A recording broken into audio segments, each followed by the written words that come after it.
Siamo con De Marco, il tecnico del Castelluccio. Oggi c'era la festa dell'Anzi, però il Castelluccio comunque ha fatto la sua parte, ha lottato fino alla fine, 4-1 il finale, però come ha visto la gara? Diciamo che è stata la classica gara di fine stagione. Noi non avevamo più nulla da chiedere a questo campionato, eravamo partiti con ben altre ambizioni. Purtroppo per errori fatti durante la stagione ci siamo trovati al quinto posto. Avevamo attraversato una squadra, diciamo, per ambire alle primissime posizioni. Ripeto, ha vinto l'Anzi, forse la squadra che si è dimostrata più solida durante tutto il campionato. Comunque diciamo che noi oggi abbiamo cercato di non sfigurare, anche se avevamo diverse assenze.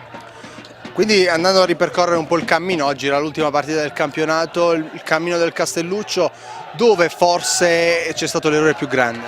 L'errore più grande è stato dopo 7 risultati utili consecutivi, vincendo a Maratea. Là sembrava di aver preso la strada giusta, eravamo sotto all'Anzi a 4 punti con lo scontro diretto in casa. Poi sono successi, diciamo, problemi nello spogliatoio, dove anch'io ho sbagliato la gestione.